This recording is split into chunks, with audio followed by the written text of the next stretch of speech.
welcome to Sestra-Tainment. I'm Lenora. And I'm Dee. And we're coming to you today in regards to Everything entertainment. So sis, you are up first. What you got? Yeah, so what I want to talk about is actually, I don't know if you remember this show that used to come on years ago. I want to say it was like on Showtime or HBO or something like that called Gigolos.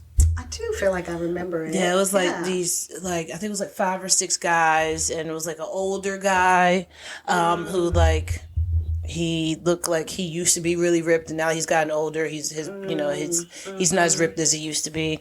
There was a guy who was like Middle Eastern with the long hair. Okay, I can't remember. Yeah. I don't know if I ever watched it or just saw like a trailer for it or yeah, something. And then they had a guy named Vin who he tried to use himself as being like, yeah, I look like Vin Diesel. Oh, gotcha. And then there were 2 other guys, 2 white guys that were younger, like in their 20s, and just like bad boys or whatever. Yeah, right.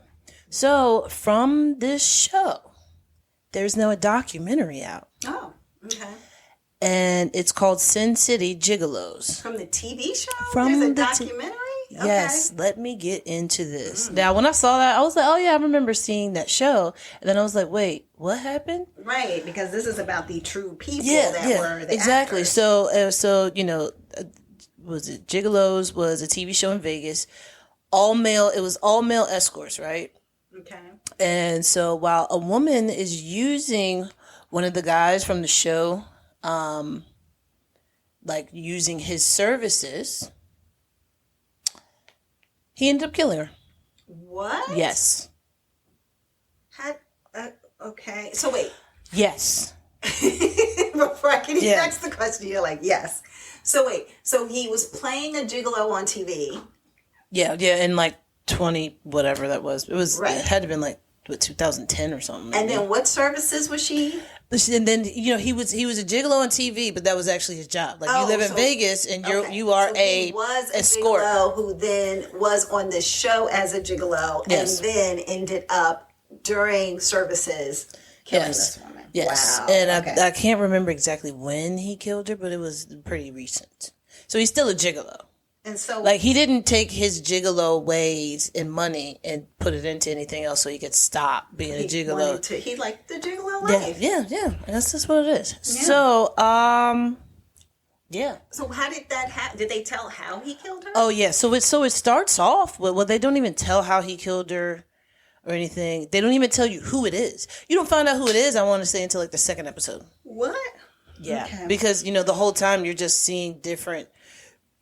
You're seeing that it's not 3 of the guys out of the 5 or 6. Yeah, it's not 3 out of the 5 because they're in the documentary talking. So now you're like, okay, so it got to be this one or it got to be this one. And yeah, very shocking. But so it starts off with like a 911 call and was like the guy was on the phone and he was like, I was passed out. I just came to, and she's not breathing, and I need to get an ambulance here. It's like 10 o'clock in the morning. Okay. So they show all of this, like little clips of it, and then when the EMTs come, they're like, "This didn't just happen. She's in like rigor mortis." What? And from the pictures that you see, her feet are pointed down and like outwards from, I guess, the rigor mortis, like because your muscles stiffen up. Yeah. Yeah, so they were like, how many hours does that take to happen? So he was, the EMT was like, yeah, this did not just happen. This happened maybe 10 hours ago, but this so he can't even say she died in her sleep. You can't say she died any kind of way because she was brutally beat to death. Like, they don't even show, in the documentary, her face was so badly beaten that they don't even show how bad her face was. Yeah.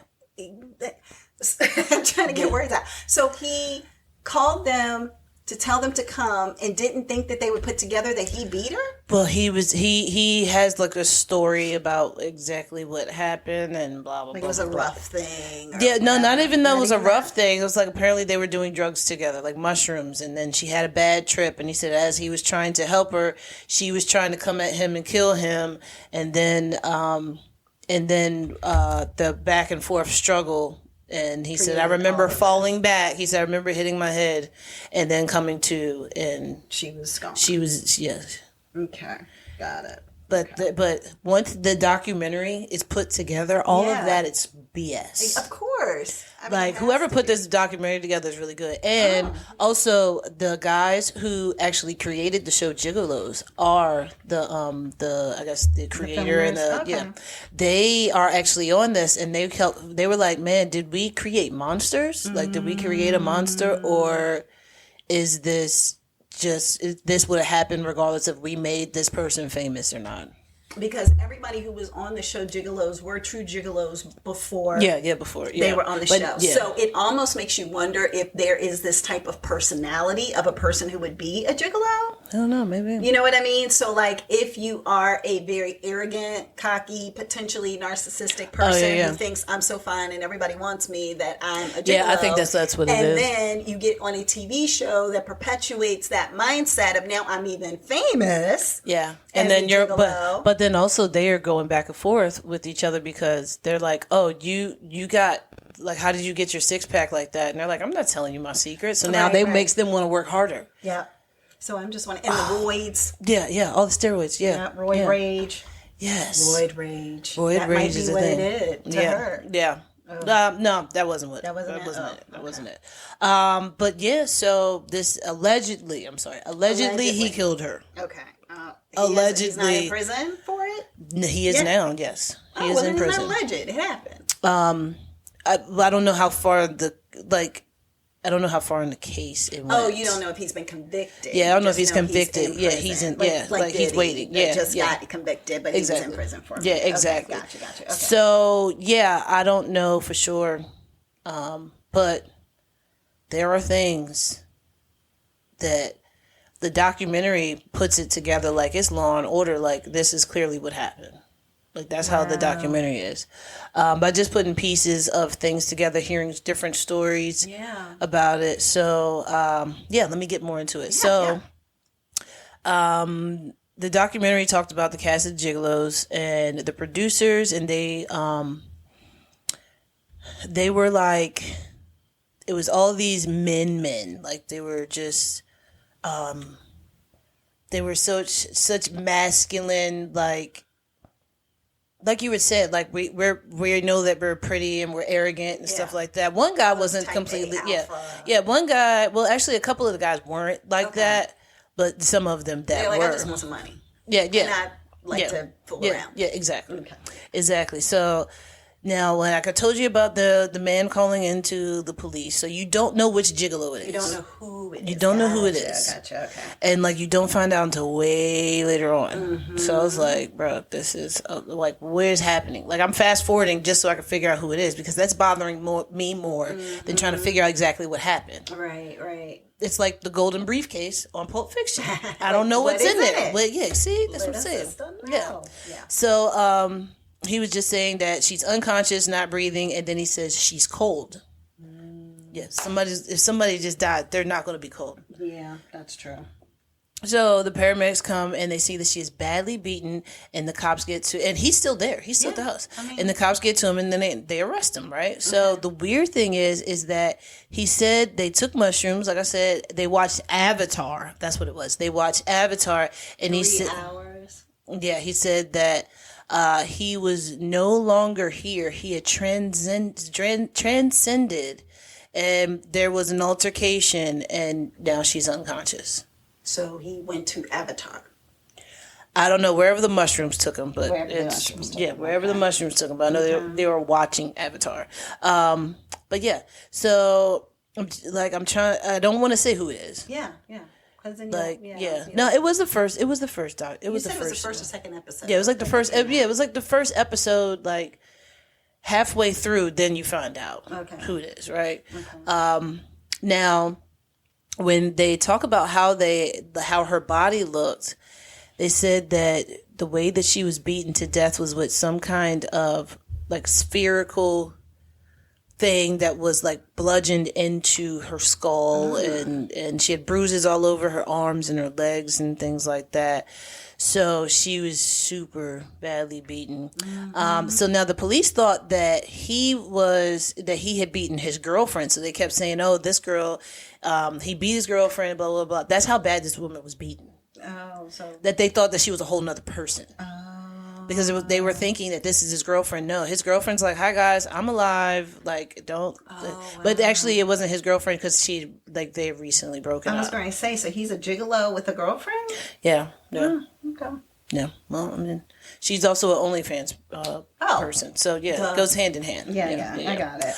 Makes sense. But yeah, the whole time they're thinking that he beat, like, it was a passion, and he beat her to death. But then it's like, no, that's not even the same person. But I mean, like, they even did, I don't know why they did this, but they're thinking, but some of the producers from the TV show Gigolo said that they think that the police did a press conference in front of the house as they were bringing him out of the house in the background. Because they were like, why would we have a press conference? What is the point of having a press conference? And there was just a guy standing up there with a notebook saying, there was a woman who was beaten badly and blah, blah, blah, blah, blah. And we're not releasing the name of the person who has been affected, but the house is about 100 yards behind me. And as soon as he says the house is about 100 yards behind me, look back and you see the police walking him to the car. It's like, oh, you made a perp walk for the dude. So then everybody puts it out there. But then it was like, did they do that because of the fact that he has celebrity status? Because he has been on TV as this, this escort in Las Vegas.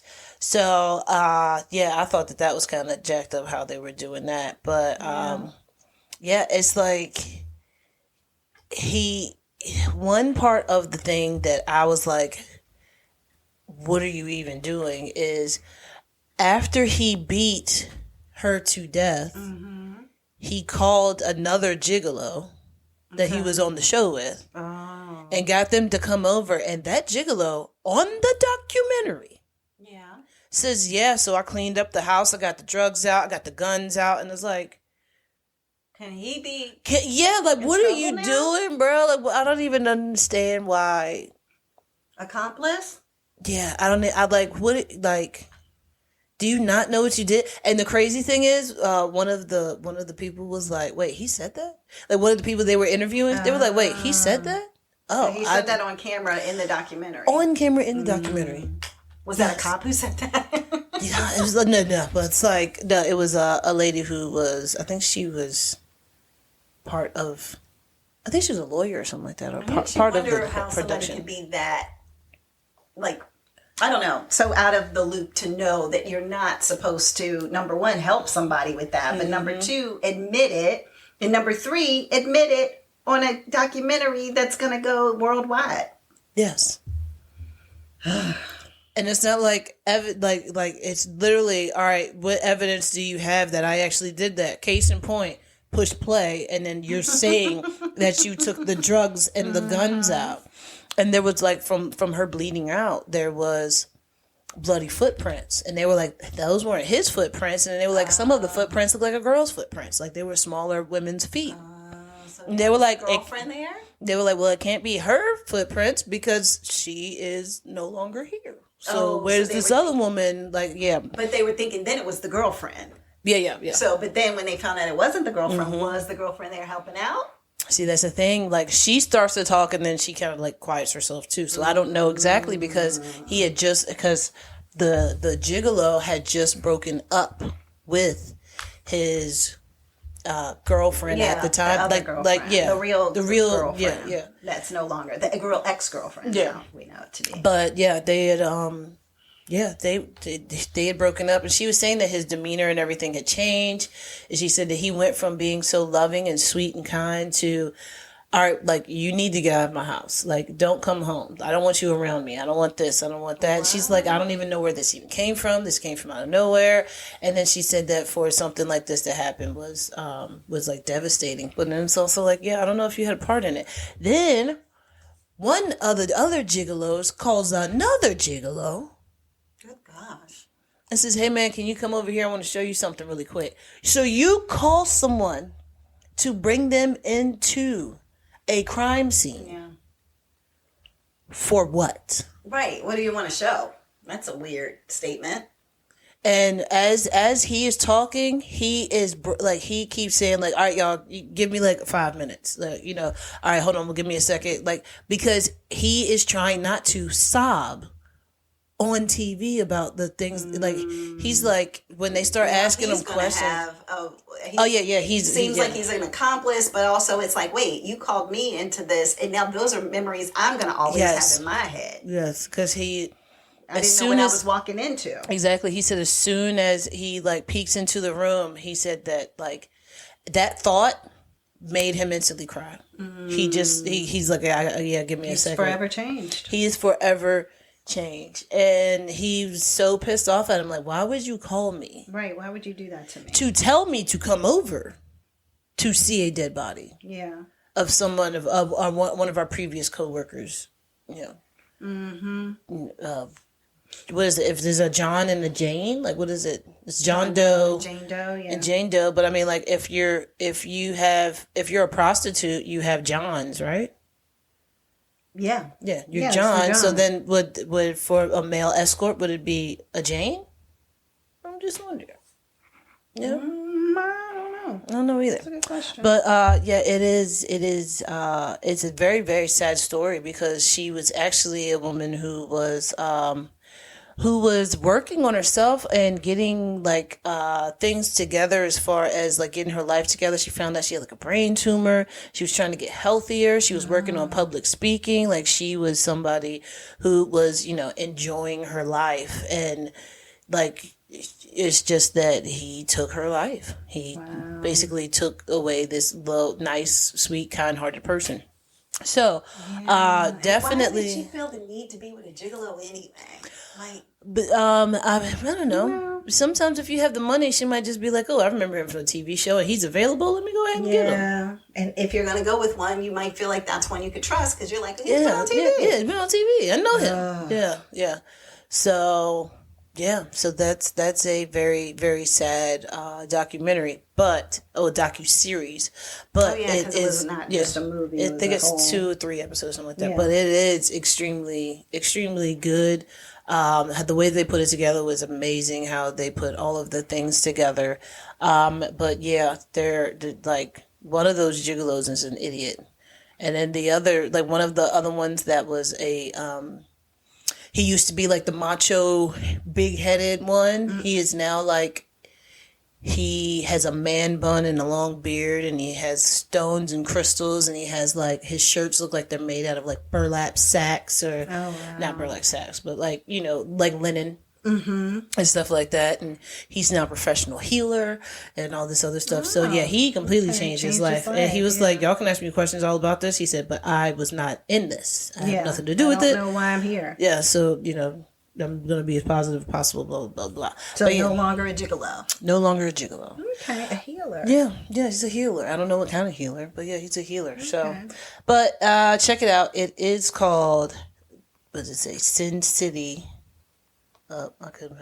Sin City Gigolos, and it's a docu-series that is on Max. Wait, was it Max? Was it Max? I have to think. I can't. Shoot, it might be Showtime for real. I don't think they even have Showtime anymore. It's on one of those shows. Sin City Gigolo. A Murder in Las Vegas. It's on Paramount Plus. Wow, I was completely off. You're going to send people on a wild goose chase. All right. Paramount Plus it is. All right. Excellent. Okay. All right, what do you have, sis? So I have, it seems like we're on this Trainwreck situation. So I have like the world or train like the shows. The shows. We talk about it. It feels like every week. So we had the Astro World. Yeah. Then we had Poop Cruise. Yeah. We had the Titan. Yeah, the Titan. That's right. And now I have the Real Project X. Which I didn't even know about a Project X, first of all, to know that there's a real Project X. But supposedly there was a movie that was out called Project X where it was about a young boy who was having a birthday party. Oh, yeah. And then I do remember that everybody movie. in the world Yeah, I remember that coming movie. to the birthday party, right? And it was just crazy and caught the house on fire and the whole 9 yards. Yeah, it was for that like movie. a car in the pool and stuff like that. Car in the too. pool, Yeah. the whole 9 yards. So, there was a real life Project X that happened. Do I feel like I've heard something about this? Potentially. So there was this young girl who sent out a Facebook invite. She was her name is Mirth, 16, and she is in the Netherlands, I believe. It's somewhere out there, like the Netherlands, Amsterdam. Okay, somewhere over there. And so what ends up happening is that she creates this invite and is sending it to some girls on her volleyball team and some different people. But when she creates the invite, it said, do you want to make this public or make this private? And she said, I'll make it public. Mm-hmm. Because I think in her mind, she was thinking, if I make it public, then the people that I invite can see it. Like everybody can see it. And if people want to invite some other people, I'm okay with that. Yeah. That's no problem.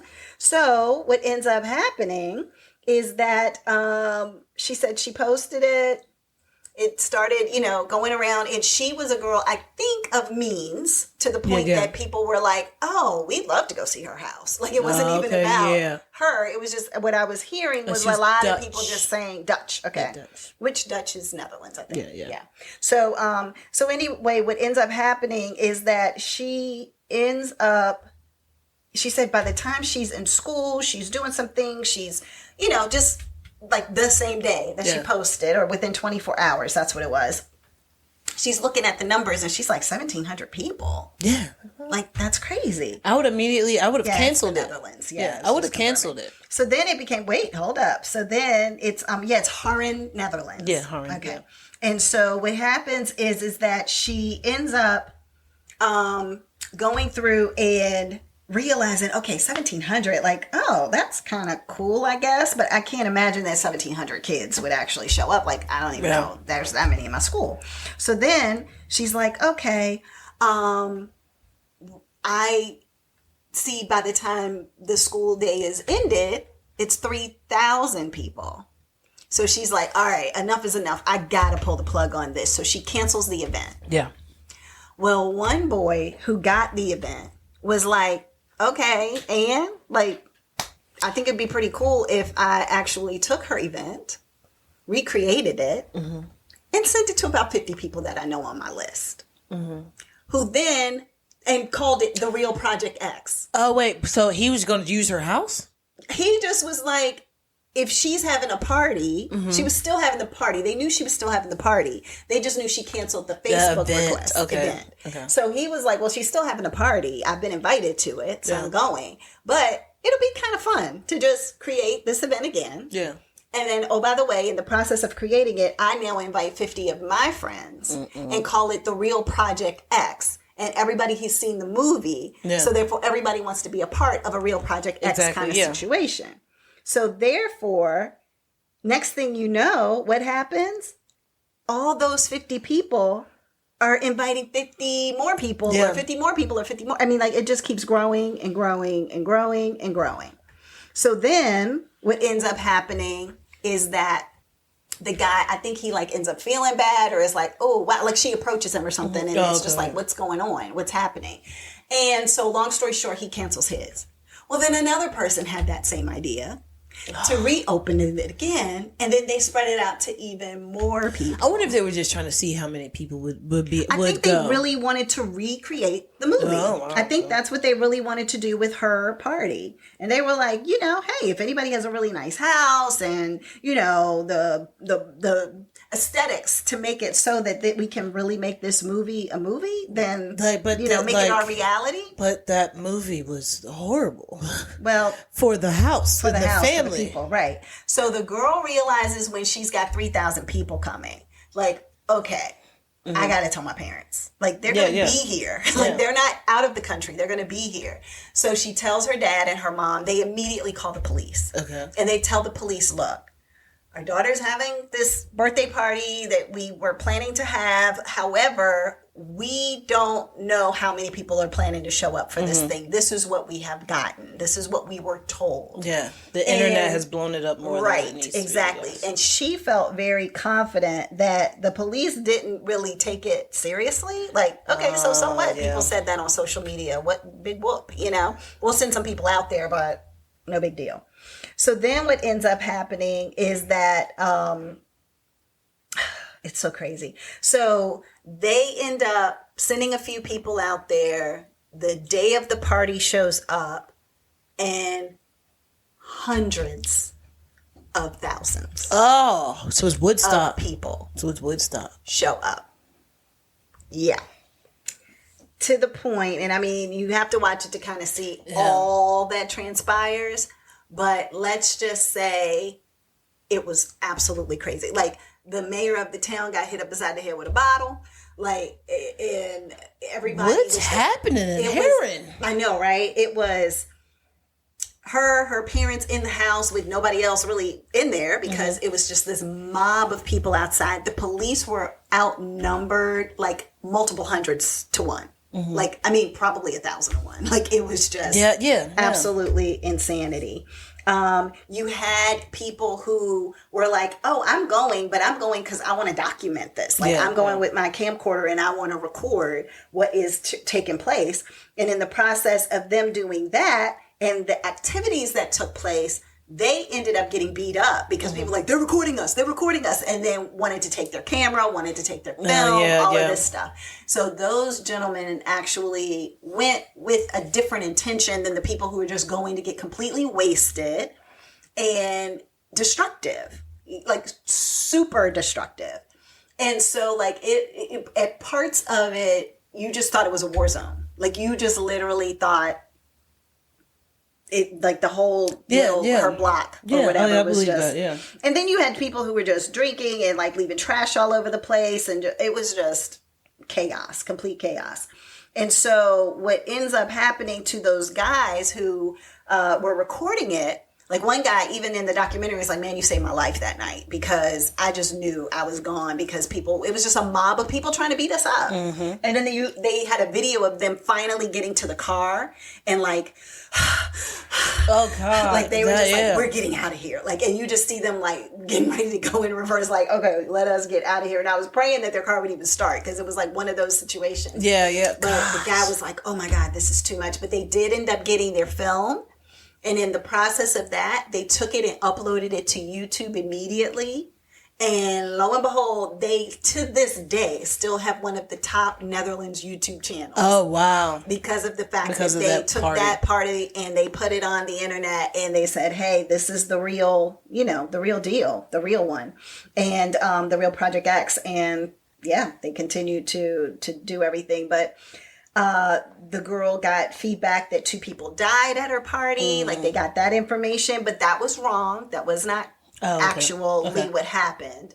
But she just said, but that weighs on you, and so she forgave the people, at least one of the folks who did all of this, but you kind of have to see it. It's a quick one. This one is only about 45, 55 minutes. It's not one of those hour and a half long.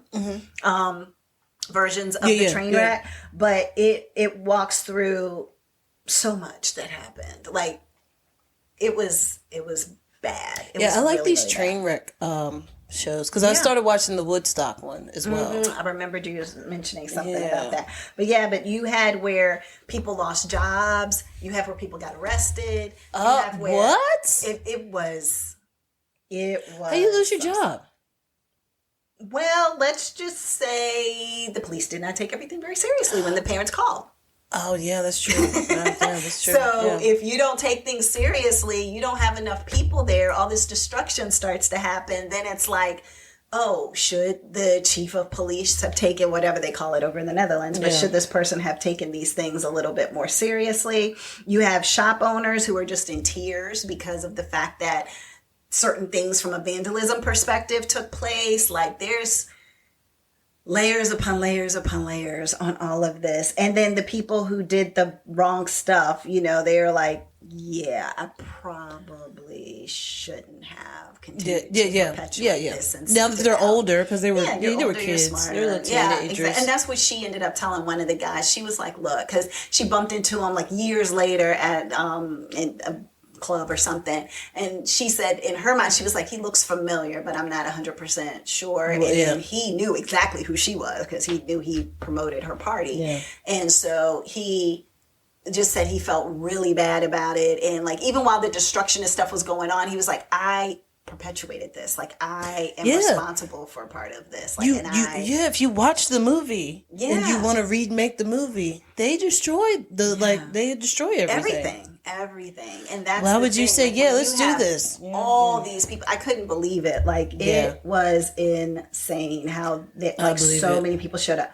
Literally, the Facebook invite ended up hitting 350,000 people. What? 350,000 people invited and RSVP.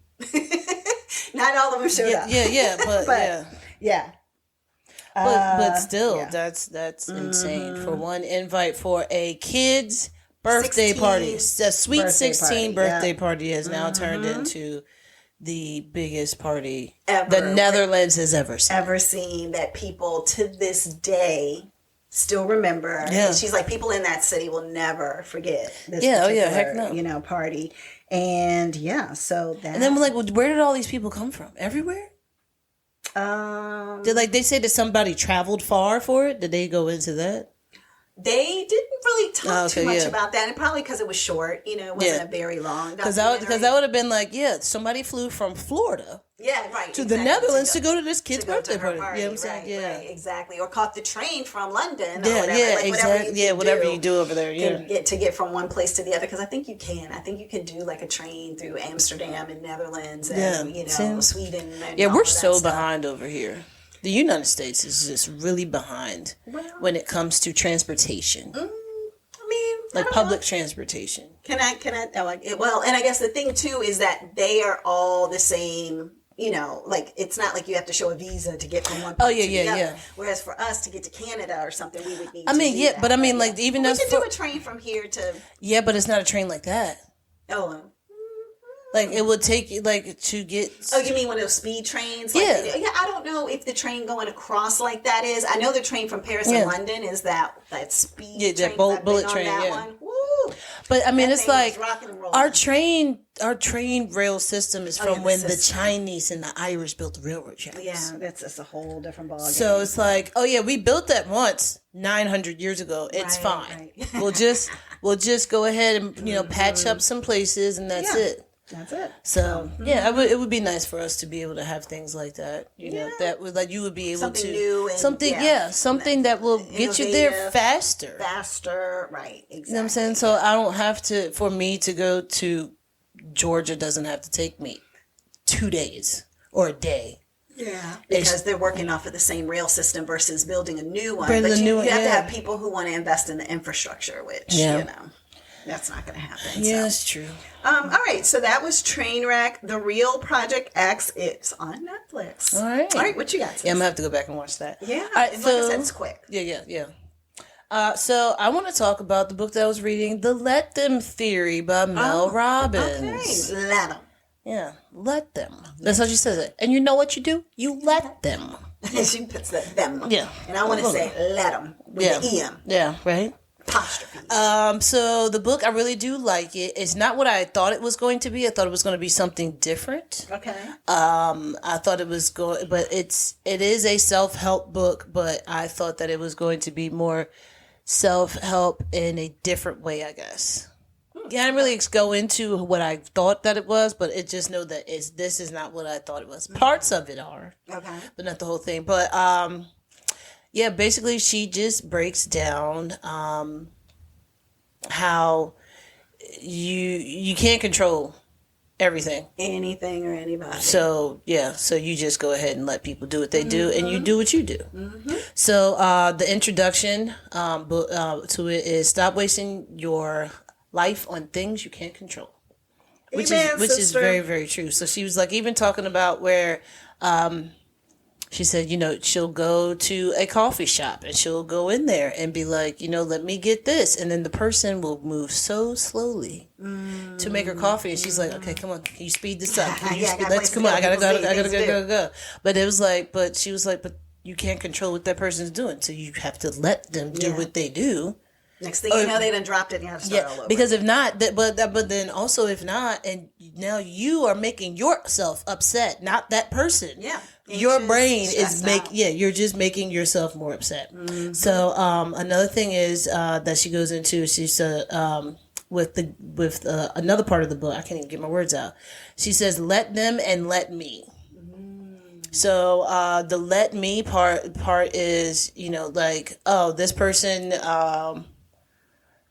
wants to drive 25 miles per hour and a 60. Well, I'm going to go ahead and let them do that. Yeah.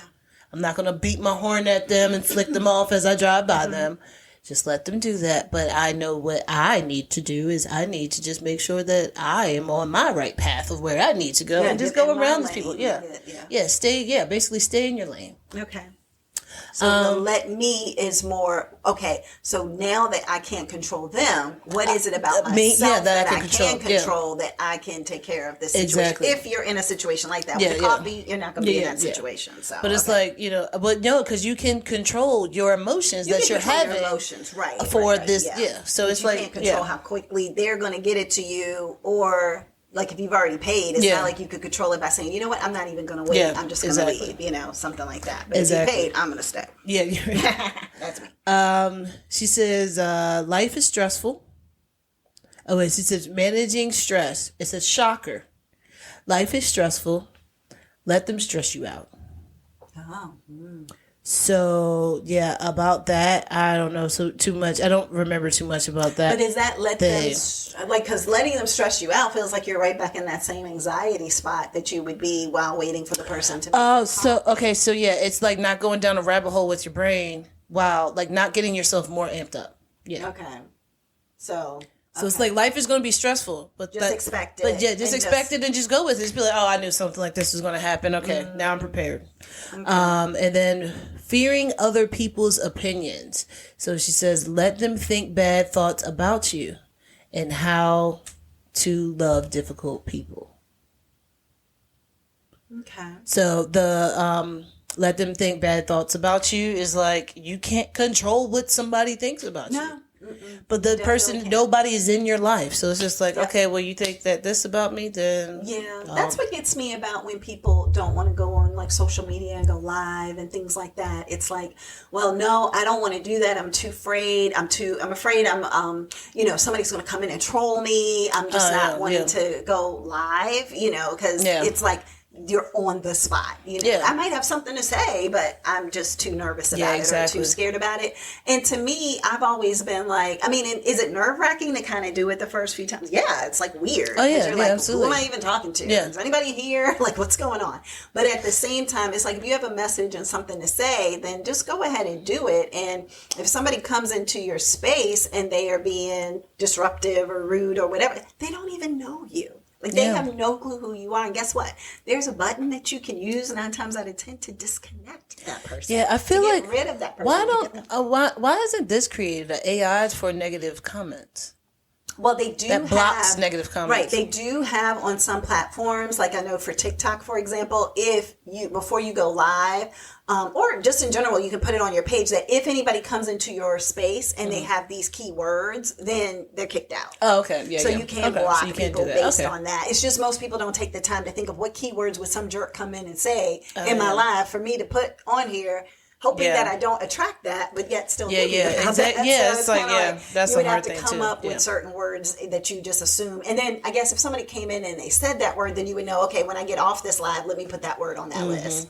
So that we don't get kicked out. So that's true. But no, so when she was just talking about, people are going to have bad thoughts about you. Just let them have the bad thoughts. They don't know anything about you.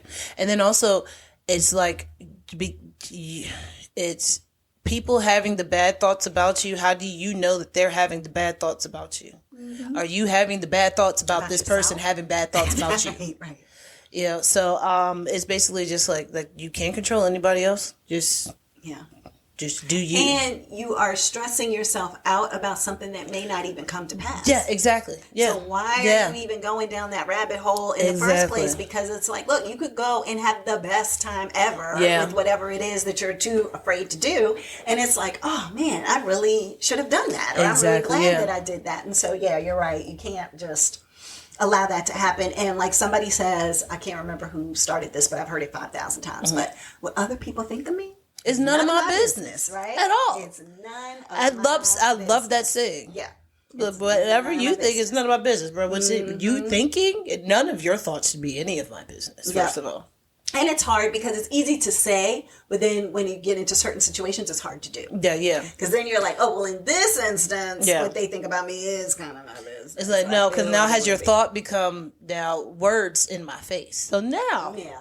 Or now let me hit you in yours. Yeah. No, but it could be different of what somebody thinks who's a stranger versus what somebody thinks is a family member too. Yeah, that's true. So you know, you say, "Oh, it's none of my business," but if it's a family member, you might feel a little bit more personal. So, yeah, exactly. I get that. And she goes into dealing with someone's emotional reaction. So when grown-ups throw temper tantrums, and right decisions often feel wrong. So when the grown-ups having temper tantrums, when she said that, it was like, oh, that makes sense. She was like, so if you as an adult still has a temper tantrum that you would have from like when you were a kid.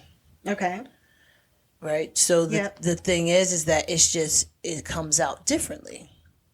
So now your temper tantrum might be, I'm not talking to my wife at all this week because she has done this and now I'm upset. So I'm going to withdraw this love that she wants of like us having our sit down and talk time. Now I don't even want to talk to her anymore. That is your temper tantrum. Or the, what was the one that she had said, like the Karens, like yelling and screaming and stuff like that. Yeah, they're having a temper tantrum, like literally about something that they don't need to have a temper tantrum about.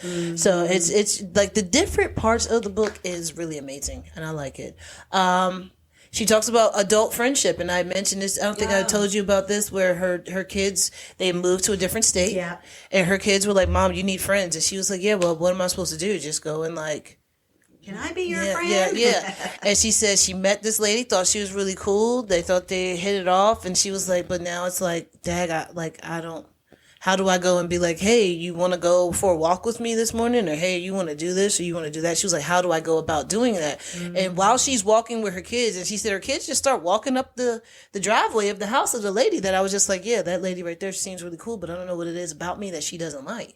And they're just like, all right, cool, well, let's go check and see. And they just start walking up there, ring the doorbell. And she was like, guys, no, seriously, come on, let's go. Like, I can talk to her later. And the husband comes to the door, and they're like, hey, my mom wants to know if your wife can come out and play.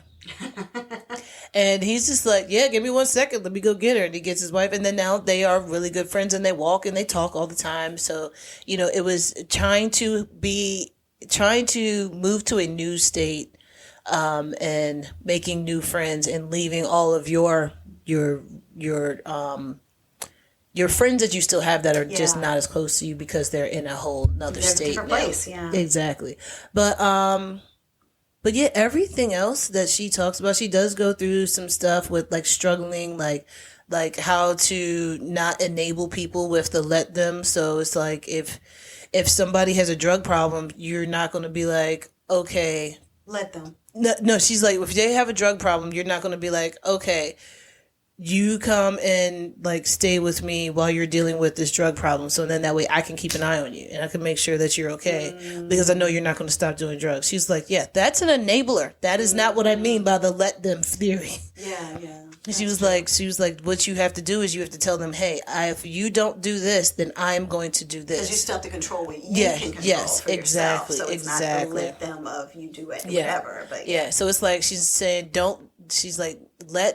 not to let them do drugs and then let me go ahead and make sure that they're in their room breathing. It wasn't anything like that. It was don't enable people. You still have to be stern about it. But I don't know. The book, all in all, was really good. I thought it was amazing. Definitely people should read it. It will definitely change your brain chemistry, I guess. But it would change your thought process of how you would perceive the world. Like, you see you see how you get yourself upset, not situations. Nothing makes you upset except for yourself, your own brain. Yep. 100%. And that is one of the things that I'm in a daily study, like Monday through Friday. And one of the things that the guy constantly says is that everything is fundamentally meaningless. Yeah, absolutely. And it's like, huh? Like, how is it fundamentally meaningless? But he said everything is fundamentally meaningless. Your thoughts give it meaning. meaning. Absolutely. And so he said something that could happen, and I might have mentioned this when we talked about it before, something can happen and can feel catastrophic to one person, and another person could hear it and be like, oh, okay, I'm sorry to hear about that. And just live their life and keep on going. And it doesn't mean anything to them. And so it's like when we are the ones who are in control of our thoughts, which our thoughts control what something means for us. Yeah. And so but that forms our reality. And it forms our reality, which is our paradigms, as we call it, which basically means that your habits that you've always had your entire life of how you've dealt with certain things is what forms how you think about certain things. So if your childhood or previous paradigms are such that it's like, well, when this happens, automatically this other thing happens, then that triggers something in you that makes you automatically assume that next thing is going to happen, and your brain starts going That's down very that true. path. Yeah, I do that. But that's not necessarily the reality of this situation happening right moment. now. Yeah, that's very true. Yeah. But I've been working on this whole stopping, like if it's something that is frustrating me, especially with me being perimenopausal, everyone at work frustrates me. Okay. So I literally have to go into the bathroom, get yourself together, and then just be like, this is all in your head. Yeah. They are not doing anything to you. This is literally in your head. And I'd be like, all right, get your ass back out to work. And then like that is it. And then I'll come back out. And then but then it's like I have now reprogrammed my brain to be like, when a negative thought comes in, that is not my reality right now. My reality right now is making sure that I change these spark plugs in this car. So this customer can get home. That's the only thing that I need to focus on. Because you know what? One thing is like my supervisor at work, my mentor at work, he has been there. He had surgery. He's not even actually supposed to be at work, but I guess he's like, I can't stay at home with my wife anymore because we're going to drive each other crazy. Okay. And because he has all of this knowledge, because he is a senior mechanic for the company, and actually for this car brand, that like, he's like, y'all can just still call me, if you have any questions about anything. So now he's like, you don't even have to worry about calling me. I'll be here. So now he just sits there. He sits there and he listens to music, and his bay is like diagonal from mine, and I feel like he's just staring at me all day long. Like, no, seriously, like all he does is he sits there and watches people work. Yeah. But I am the one that he has a clear view of. It's like he has a clear view of me, and then beside him he has a clear view of Cade. So it's like we are the two that he's just constantly looking back and forth at, and it irks my nerve that I can just feel him staring at me. So, okay. So then what, have you had a conversation with him about it? No, because it's like, because can you look in a different direction? but that's the thing. It's like, what am I going to say to him? Like, can you not look at me while you're standing here looking at everybody? Not look at me. It just makes me feel cringy. Right. But then it also makes me feel inadequate, like I don't know how to do my job, and you're trying to micromanage. That's what I was wondering when you said it at first, is that do you think he's looking at you trying to evaluate how you are doing your work, and you second guessing yourself because of the fact that he's looking in your direction? So let him. Yeah, that's what I'm saying. So now it's just like, well, if he's staring at me, and like I'll be like literally, like I have a chair that it's in, like where the car's parked at. I have a chair that's like right there by it, so I can just put my laptop in my lap, and it would be right here at the grill of the car. So anything that I need to do, I can just get to it right quick. And I'll be doing that, and then I'll just happen to I just feel him looking at me, and then I just happen to look in between where the hood is being propped at, and you can see through the windshield, through the window, and he's just looking, and I'm like, ah. But and he's just sitting there. He's just sitting there listening to music. If he's not even really. I don't think he's paying attention. I think he's more like, I want to get back in the game, coach. Like, can I get back? Yeah, into but the you know game? what? But then also, I don't even know if he's really doing that or if he's just like looking around, and he might be in his head. Land. Yeah, he might be in his head in deep thought, but he's just looking my direction. I don't know, but it's because of the things like, and it's so funny because one of the guys was telling me, he was like, "Yo, is he be looking at us all day?" He was like, "Is it because the two black people in the shop and in the bays beside each other?" I was like, "Bro, I don't know. I think that he's just looking. I don't know. Yeah, I you just gotta you gotta let it go. Yeah, so I let it go. So that's what it is. Yes. So let them theory. Mel Robbins. It is on Audible. It is on everywhere that you can get a book.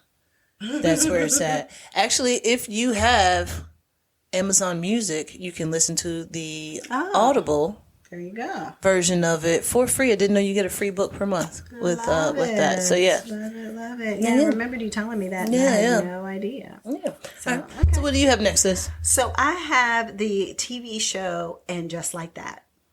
And just like that. Yes, and it is basically the Sex and the City third season. And so it is interesting. It starts off with kind of picking up where it left off before. For anybody who hasn't seen the second season, maybe fast forward. I ain't seen the first season. That. Oh, really? Yeah. Well, it's all about the Charlotte, Miranda, and Carrie, not Kim Cattrall's Samantha character, because Kim Cattrall is in London. And so, but she did make like a cameo appearance in the second season. But basically, we know Mr. Big, passed away and all of those things with his Peloton, and the stock of Peloton in real life went down. It's so crazy. Yeah, I do remember that. Yeah, Reflex Life, like a few years back.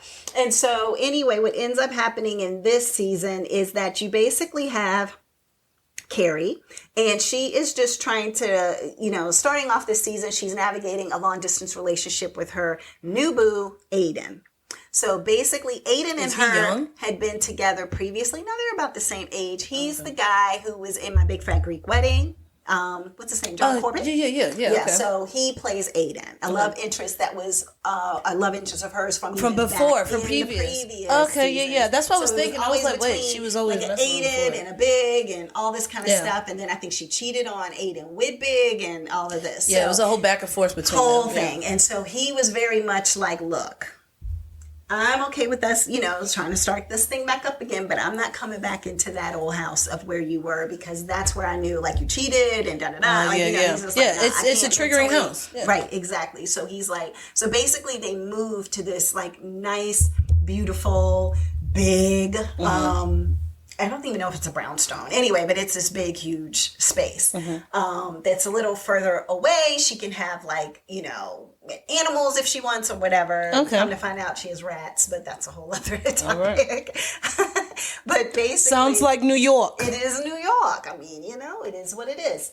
And so in this series this time around, it's basically her trying to figure out, how do I navigate a long distance relationship? Because Aiden actually had to come to Virginia, funny enough, like Chesapeake area, Norfolk, somewhere like that. 757. The 757. So that he could be with his son, because his son was doing some extremely disruptive things. Okay. And so she was like, I understand completely. Go ahead and go.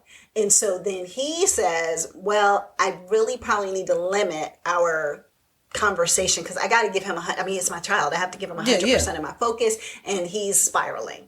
And so she's like, okay, I understand, but she didn't really understand. She was like, okay, I get it, and so he was basically like, can I just reach out to you when I have the ability to, versus, vice versa, text and calling, all that, but I don't want to break up. I just need to deal with this. Yeah.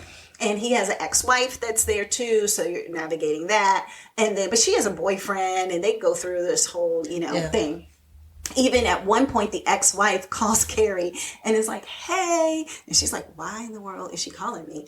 And so she's like, hey, what's up? And she was like, yeah, this is going to be a weird request. And she was like, okay, because she was coming to Virginia for a book signing or something, like for something that she had to do, like a talk.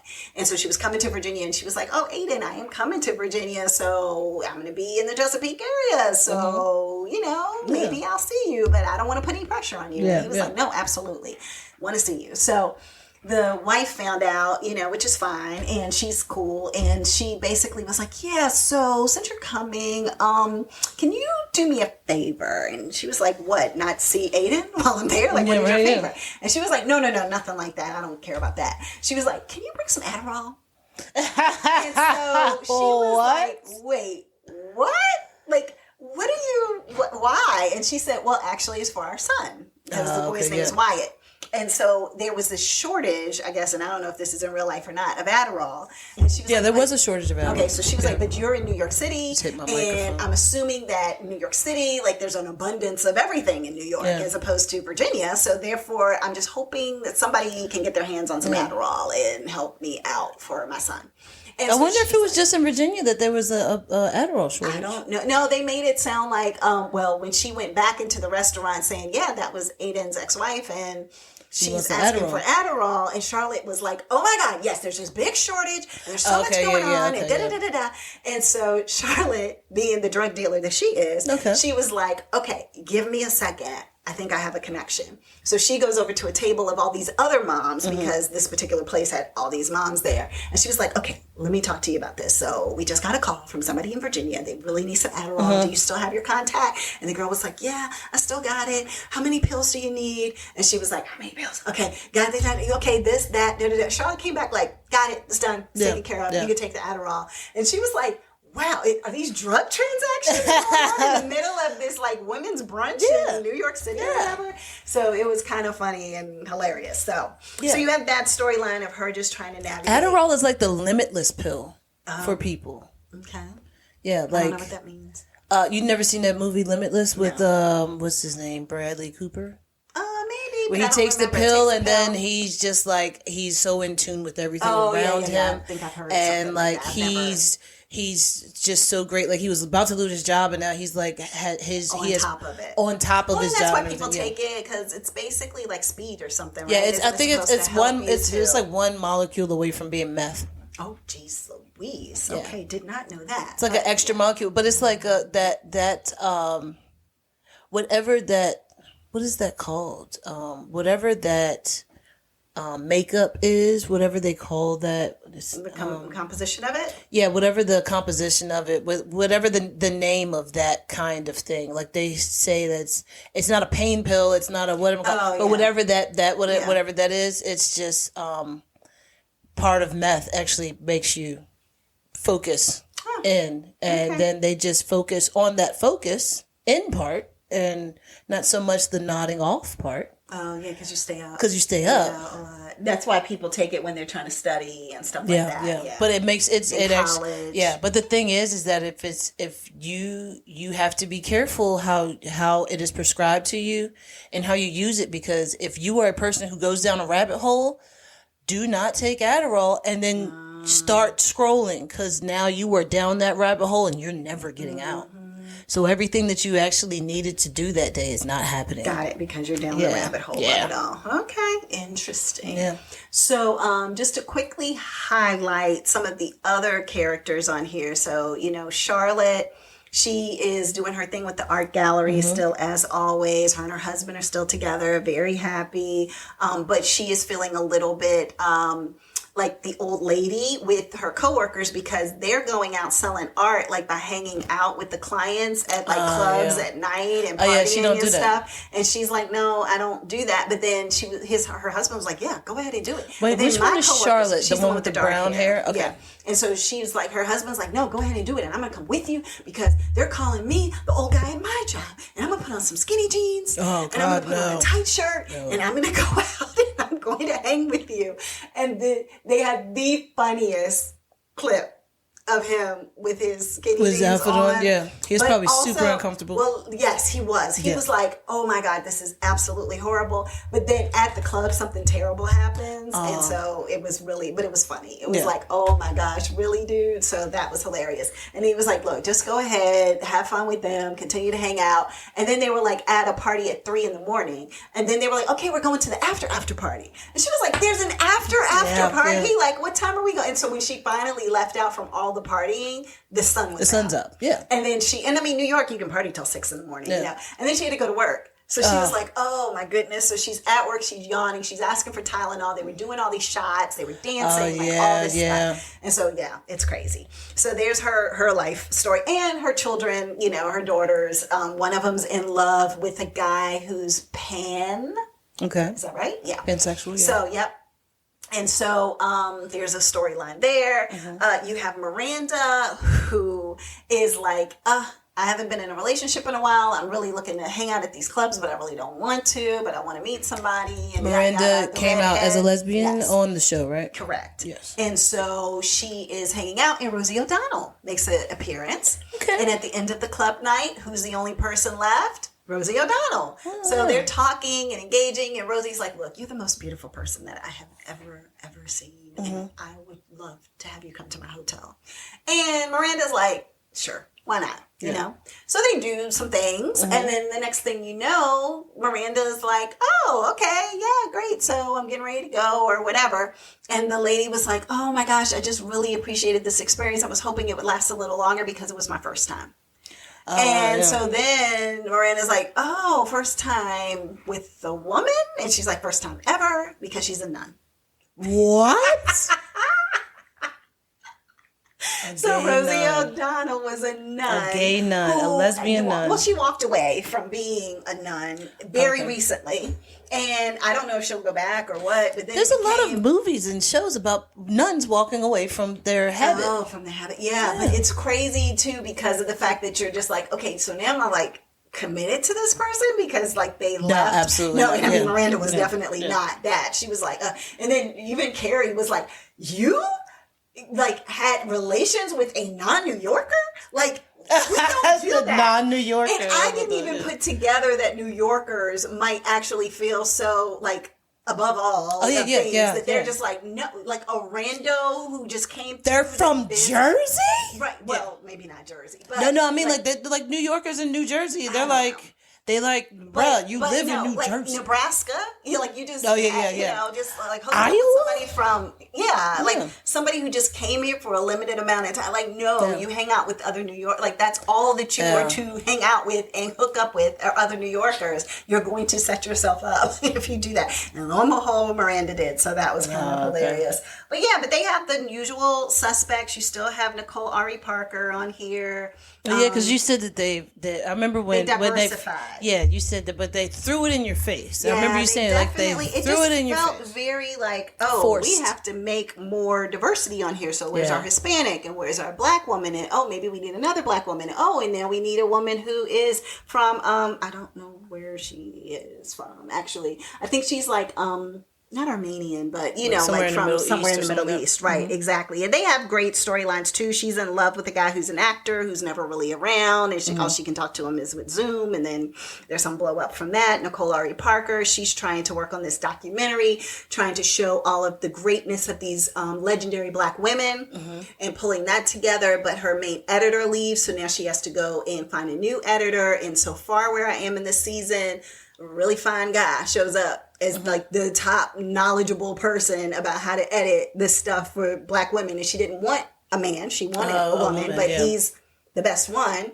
whose name happened to be Myron. So she thought when she was bringing Myron in, Golden. It was like, I was thinking Marion. That's his name, Marion. So she thought it was a female Marion, not realizing it was a male Marion. And he was like, I get that a lot. And so, but 9 times out of 10. And, by the way, this guy is my girlfriend, shout out, Angela's crush. Like, whenever she sees him in a show, she's like, oh my God, who is he it? is the one. I'll have to show you. Okay. Oh, it was Eggs from True Blood. Just grown up Eggs. I'll show you. But anybody who knows Eggs from he was with Tyra. Was her name Tyra? Yeah. Anyway, so I'll show you. But anywho, that's what I have. So I have And Just Like That. And so I'm enjoying the season so far.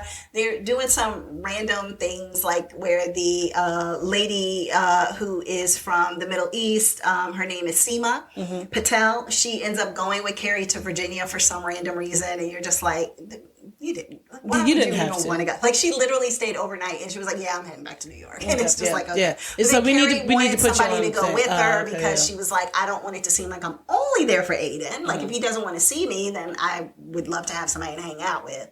But then he did want to see her, so she was like, "Good, I'm out." Kind of scenario. Yeah. Okay, but I get that. anyway, so I'm enjoying this season. I'll see how it all lands. But on that note, I just realized that your Sex in the City to you is the L word to me. I guess And so. they both have reboots. Yeah, there you go.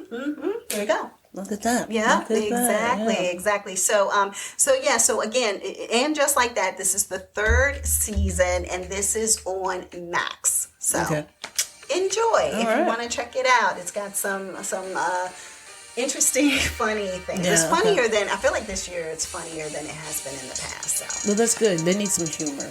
Yeah, it's not. They're not taking themselves as serious. Okay. Yeah. Exactly. Yeah. Before it was like fashion and this. Yeah, and I that, feel like and now I'm that very she's older. She's older, and she's like, she's still like that. Yeah. But I mean, at one point, the neighbor underneath her is like, if you don't take off them heels. Oh yeah. I can understand that. Like walking around the house, who does that? Yeah, so exactly. anyway, but all right, everybody, that's it for this week's Sestra-Tainment. Have a great one. We'll talk to you next time. Bye.